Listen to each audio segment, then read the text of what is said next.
Bonjour à tous et à toutes et bienvenue sur le Bon MJ. Dans cette vidéo, on va répondre à une petite question qui a été posée en commentaire d'une vidéo. Alors répondre à des questions, c'est mon truc préféré. Toutefois, aujourd'hui, le montage sera très simple. Vous pouvez peut-être même vous contenter d'écouter cette vidéo si vous le voulez, parce que je vais pas montrer grand-chose à l'écran finalement. J'ai pas mal de choses à faire en ce moment, donc j'ai pas beaucoup de temps. Alors la question, en l'occurrence, elle est très intéressante. Elle est posée par Hugo Benazek. Alors déjà, Hugo, on a le même prénom, donc t'es un frère, sache-le.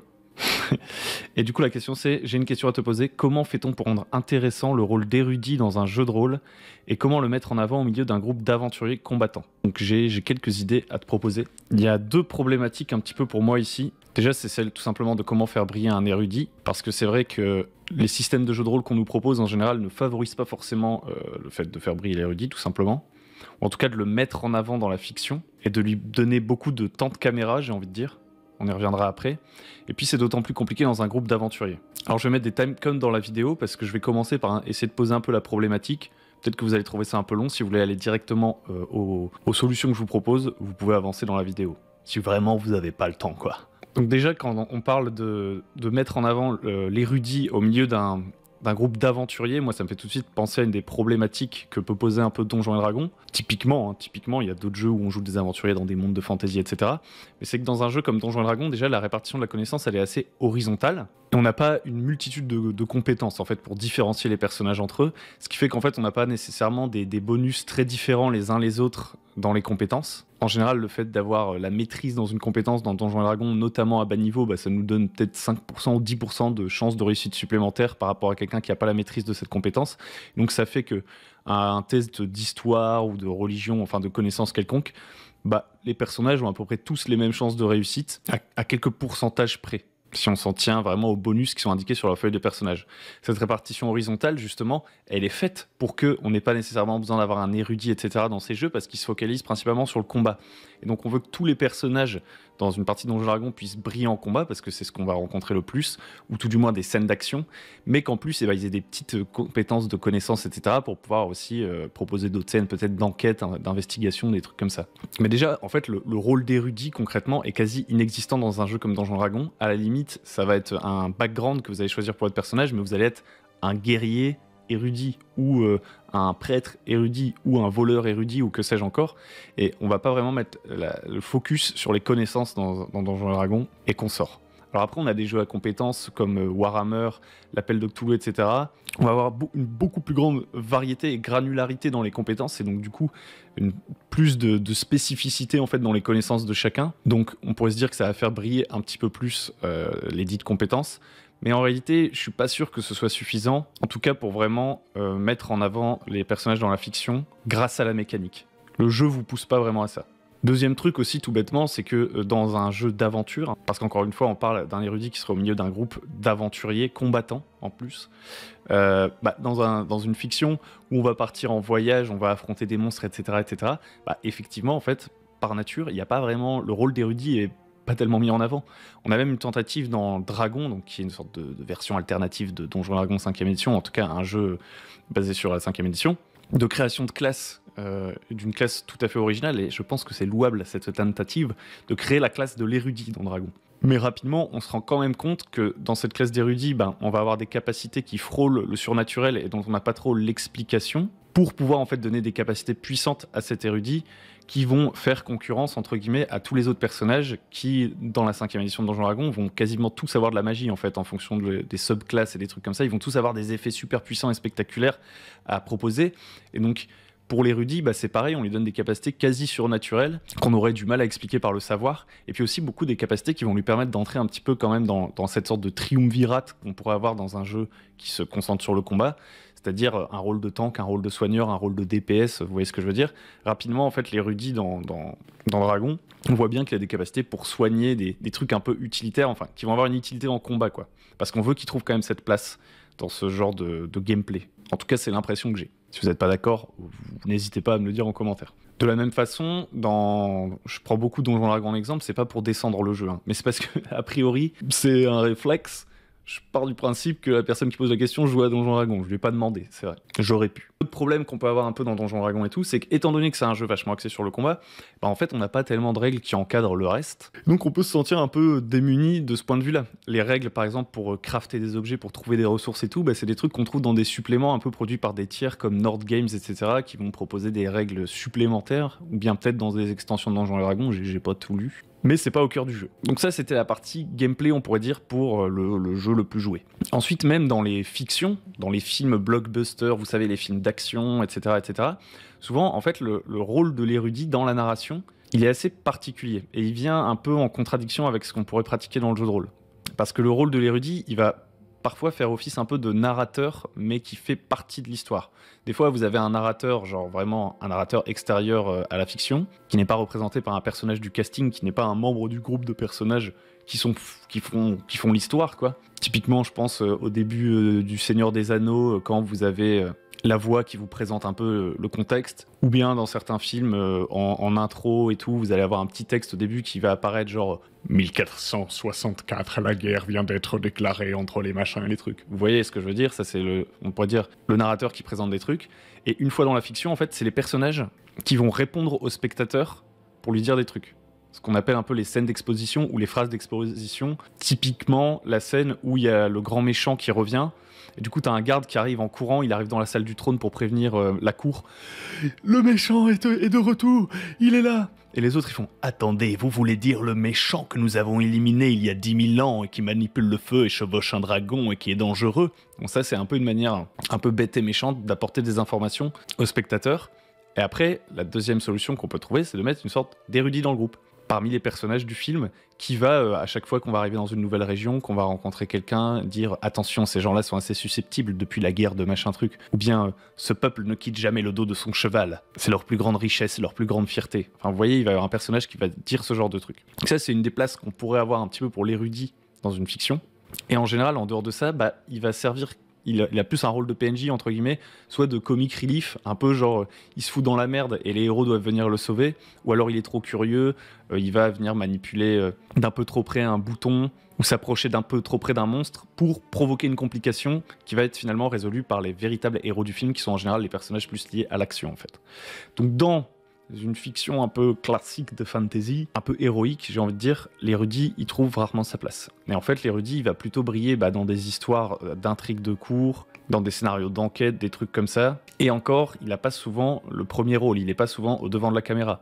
Si on est dans un truc d'enquête, souvent c'est le personnage principal qui est sur le terrain, qui enquête, qui va trouver des indices et qui va les ramener au labo pour qu'il y ait, entre guillemets, parce qu'on n'est pas dans le jeu de rôle, mais entre guillemets, le PNJ qui lui disent « Ah bah ça en fait ça veut dire ceci, ça veut dire cela. Cette trace ADN correspond à tel machin, cette plante vient de telle région. » Donc bref, beaucoup de difficultés pour l'érudit, beaucoup de problématiques qui sont soulevées. Ça vous donnera peut-être à réfléchir et peut-être que vous aurez aussi des idées à donner en commentaire. Maintenant, moi je vais vous donner des solutions que j'aime bien. Alors déjà, un truc tout bête, c'est les langues. Dans Donjons et Dragons, un truc que je trouve complètement débile, c'est que bien souvent, alors je sais pas avec les nouveaux bouquins qui sortent si ça a changé, mais de base, les personnages, ils connaissaient 40 langues, vous savez, genre, le mec, c'est juste un lambda niveau 1 qui va sortir de chez lui, et il sait parler aux orques, aux dragons, aux ogres, aux créatures abyssales et aux démons.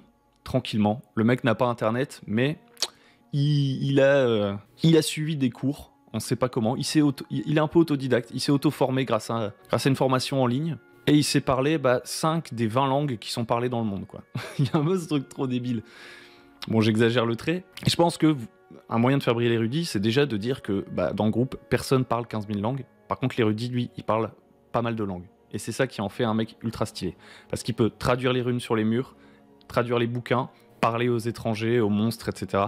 Et là, le temps de caméra de l'érudit, il explose et l'importance de l'érudit dans le groupe devient énorme. Tout simplement parce que par défaut, ça devient la face du groupe dans bien des situations. Alors la face du groupe, c'est quoi? La face du groupe, c'est celui qui va parler au nom du groupe, qui va s'occuper un peu des interactions sociales. Et si personne d'autre que l'érudit sait parler la langue du mec qu'on rencontre, par défaut, l'érudit, c'est la face du groupe. Donc ça, c'est déjà un moyen tout simple de faire briller l'érudit et aussi de le rendre indispensable, de rendre un personnage qui maîtrise les langues indispensable dans un scénario où on va beaucoup voyager, etc. Parce que dès lors que le groupe est séparé de son érudit, ils sont un peu dans la mouise et leur seul moyen d'agir, c'est de se soumettre, de parler avec la langue des signes ou de se battre, quoi. Un deuxième truc qui est possible, c'est de la jouer un petit peu à la Dungeon World ou à des jeux comme Blades in the Dark, etc. C'est-à-dire que vous pourrez dire que l'érudit du groupe, c'est le mec aussi qui s'occupe de l'organisation du groupe et qui a souvent le bon objet au bon moment. Ça peut être un truc tout simple à mettre en place. Vous partez du principe que votre érudit, au lieu de faire l'inventaire de tout ce qu'il emmène lors du voyage, il a des slots à remplir, vides, des sortes de blancs à remplir dans son inventaire, des sortes de métapoints en fait, qu'il va pouvoir dépenser à un instant T pour avoir le bon outil, le bon truc, parce qu'il connaît la région et donc il a pensé à amener ces trucs-là. Il arrive devant une créature dans la jungle, vos joueurs ne savent pas trop comment l'approcher, ils n'ont pas envie de combattre spécialement, peut-être ils veulent dresser cette créature. L'érudit peut utiliser un de ces métapoints entre guillemets pour dire eh ben j'ai amené de la bouffe qu'adore cet animal, l'herbe à chat qu'adore ce dragon, vous voyez ce que je veux dire? Vous pouvez faire la même chose avec pas mal d'éléments liés aux connaissances, du genre à un moment donné dans la jungle, vos joueurs ils sont blessés, ils n'ont plus de moyen de se soigner. Peut-être que votre érudit peut dépenser un point pour trouver la bonne plante qui va permettre de se soigner, etc. etc. Donc ça c'est plus un aspect ludique si vous voulez vraiment garder le côté l'érudit doit dépenser des ressources et tout. Lui donner des sortes de pouvoirs pour qu'il ait un gameplay un peu plus proche des autres classes, ça peut être quelque chose. Ensuite, tout bêtement, ça fait un peu répétition avec les problématiques qu'on a dit avant, mais je sais qu'il y a des gens qui ont sauté ce passage.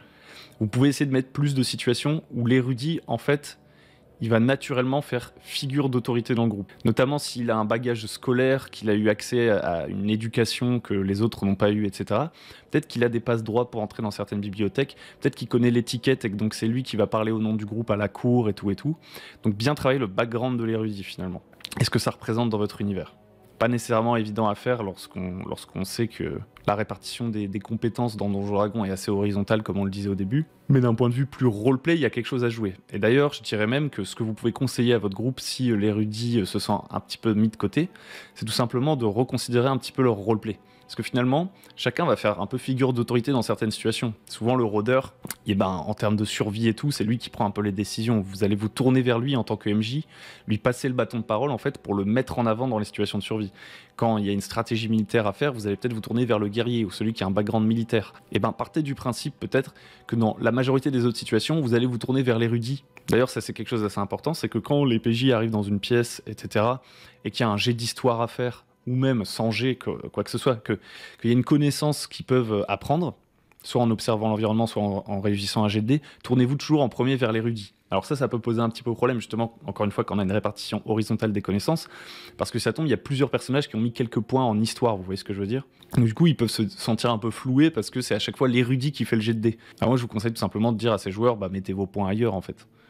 Parce que c'est un des seuls moyens que j'ai pour mettre en avant l'érudit. C'est de lui dire de faire les jets de dés, quoi. Que ce soit en tout cas le meilleur dans sa catégorie qui fasse le jet de dés, plutôt que de faire des jets de groupe et tout.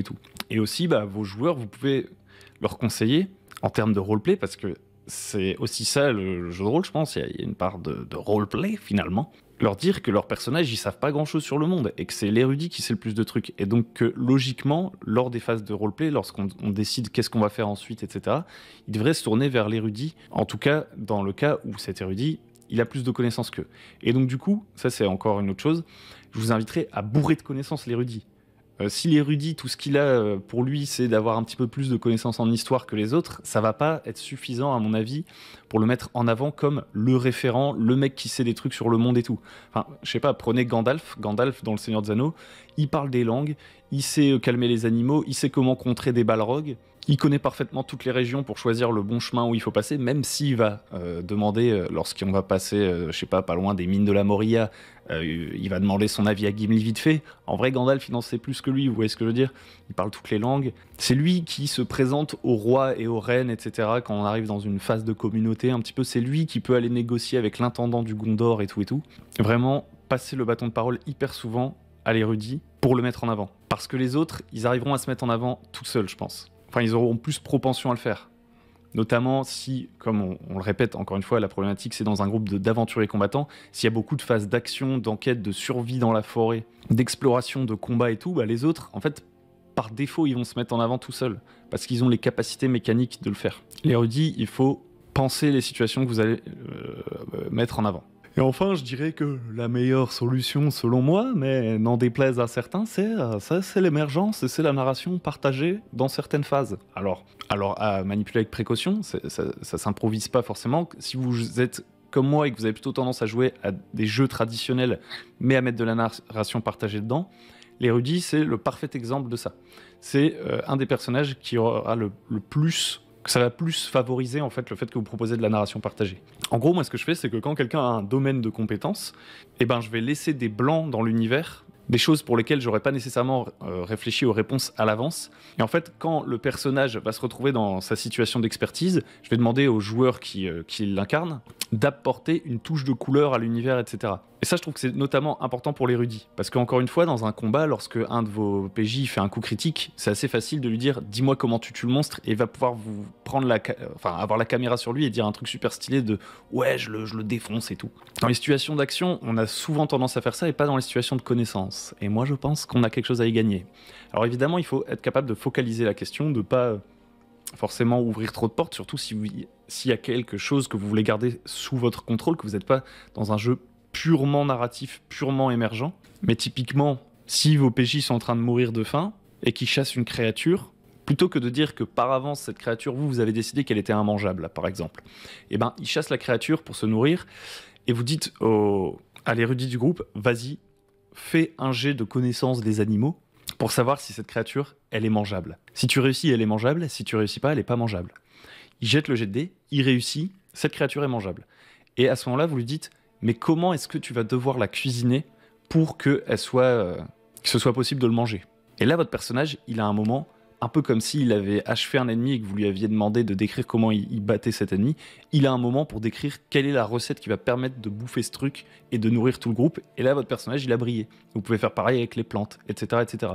De la même façon, lorsqu'il y a un coffre avec un code runique, etc., demandez au personnage, peut-être, de faire un jet d'intelligence pour savoir s'il arrive à décrypter les runes et ouvrir le coffre. S'il réussit pas, il n'arrive pas à ouvrir le coffre et donc ils vont devoir ramener le coffre fermé en ville et peut-être payer quelqu'un pour l'ouvrir. S'il réussit, dites-lui qu'est-ce qui est écrit sur le coffre et comment tu interprètes les runes et comment ça marche. Est-ce qu'il faut réciter un truc? Est-ce qu'il faut appuyer sur des runes dans un ordre précis pour l'ouvrir, etc. Et hop, il peut donner de la couleur à l'ouverture de ce coffre magique. Pareil pour les points faibles d'un monstre. Pareil pour plein de trucs. Vous n'êtes pas obligé de tout déterminer à l'avance. Vous pouvez dire à votre PJ d'inventer des trucs sur l'univers. Et ce qui est intéressant quand vous faites ça, c'est qu'on arrive à recouper avec ce dont on parlait au début, et je terminerai la vidéo là-dessus, c'est que vous retombez un peu sur vos pieds en termes de cinéma, vous voyez ce que je veux dire? Parce qu'un des plus gros problèmes de l'érudit aussi, c'est qu'en général, c'est celui qui fait plein de jets de compétences qui sont juste des sortes de trucs de validation, genre est-ce que je réussis, est-ce que je rate, est-ce que je sais ça, est-ce que je sais pas ça plutôt. Et quand il réussit un jet d'histoire ou d'intelligence ou que sais-je, c'est le MJ qui va lui dire ce qu'il apprend. Et ça, c'est un peu lui voler la vedette, je trouve. Il faut, à mon avis, même quand vous lui dites ce qu'il apprend, l'autoriser à rajouter un petit détail, un petit twist, un petit truc. Parce que quand vous racontez ce que le personnage sait, vous l'empêchez de le dire au groupe. Ou tout du moins, s'il décide ensuite de le dire au groupe, bah, ça fait une scène un peu répétitive, un peu ridicule, où, typiquement, on va faire un exemple. Gandalf arrive dans un ancien temple, moi en tant que MJ, je lui dis « Vas-y, fais un jet d'histoire ». Le joueur fait « Ok, ok, oh j'ai réussi ». Eh bien, tu apprends que nanana, nanana, nanana. Ok. Super. Du coup, c'est pas Gandalf qui a dit au groupe le truc. C'est le MJ qui a dit au groupe le truc. Alors que dans une bonne fiction, ce serait l'érudit qui expliquerait ce qui se passe ici aux autres joueurs. C'est ça qui serait stylé. C'est ça qui lui donnerait un moment pour briller en tant de roleplay, en fait. Ou alors sinon, bah, en tant que MJ, vous lui dites, tu reconnais que c'est un temple nain. Et ensuite, le joueur qui incarne Gandalf, il va dire, c'est un temple nain. Enfin, ça fait un peu bizarre qu'il y ait cette double répétition. Vous voyez que le MJ donne une info et que le joueur il soit obligé de la répéter pour que ce soit dans la fiction. Enfin, je trouve que c'est dommage. Et du coup, en créant ces blancs et en permettant au joueur d'inventer des trucs, vous lui permettez, à travers la bouche de son personnage, de donner des informations au joueur et d'y mettre de la couleur. Donc moi, j'aime beaucoup ça. Après, la narration partagée, c'est tout un truc. Il y a des astuces. On a chacun des manières différentes de gérer. Mais l'avantage, c'est que je vais bientôt faire une vidéo là-dessus. Donc voilà. J'espère que toutes ces petites idées t'auront aidé, Hugo. Et puis j'espère que, même pour les autres, ça vous aura intéressé. Si vous avez des trucs à ajouter et tout, n'hésitez pas dans les commentaires. Dites-nous tout. Posez vos questions également si jamais, parce que ça peut inspirer ce même genre de vidéo. Si la vidéo vous a plu, n'hésitez pas à liker, à vous abonner, tout ça. Et puis on se retrouve la semaine prochaine pour une nouvelle vidéo. Peut-être pas. Avec les fêtes, peut-être qu'on va sauter une semaine, je sais pas encore trop. Je vais voir si j'ai encore des vidéos en réserve, parce que parfois j'en fais quelques-unes en avance. Bref, merci de m'avoir écouté, et à très bientôt sur Le Bon MJ. Au revoir.